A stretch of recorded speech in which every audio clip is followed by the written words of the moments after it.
এই দাটাকে কি বলা যায়? দা বলা যায় আর দি বলা যায়। কখন?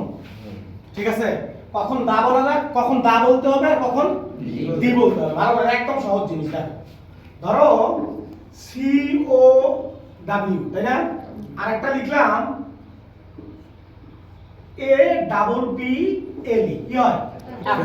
দুইটা শব্দ লিখছি বোঝানোর জন্য। দেখো, এই যে কাউ বানানটা আছে সিও ইউ, সিও ডাব্লিউ, এটা কিন্তু ডাবল ইউ বলা যায়।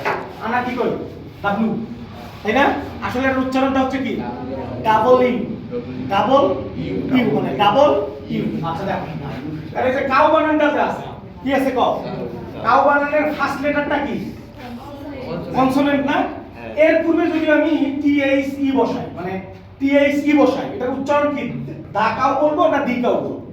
ভালো করে মনে রাখবা। যদি কোনো শব্দের ফার্স্ট লেটারটা যদি কনসোনেন্ট হয়, কি হয়? তাহলে এটাকে আমরা পড়ার সময় পড়বো দা। কি পড়বো বলো? মনে থাকবে? আবার কোনো একটা শব্দের পূর্বে টিএইচ ই বসছে, কিন্তু সেই শব্দের ফার্স্ট লেটারটা যদি কি হয়? ভাওয়েল হয়, কি হয়? তখন সেটাকে আমরা দি বলবো। কথা ক্লিয়ার? আমি আরেকবার বলতেছি, ভালো করে শোনো। এই টিএইচ ই এটাকে কখন দা এবং কখন কি বলবো? দি বলবো। যদি এই টিএইচ ই যদি কোনো শব্দের পূর্বে বসে এবং ওই শব্দের ফার্স্ট লেটারটা যদি কি হয়? কনসোনেন্ট হয়, তাহলে আমরা বলবো দা। আর যদি কোনো শব্দের পূর্বে টিএইচ ই বসে এবং সেই শব্দের ফার্স্ট লেটারটা যদি ভাওয়েল হয়, কি হয়? ভাওয়েল হয়, তাহলে সেটাকে আমরা কি বলবো? দি বলবো। কি দিশা বুঝছো? তাহলে দেখো তো এখানে কি আছে? সি, সি জন্য এটাকে কি বলবা? দা। আবার এখানে কি আছে? এটা কি? ভাওয়েল, তাহলে এটাকে কি বলবো?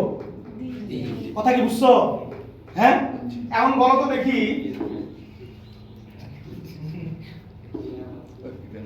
এটাকে কি বলবো?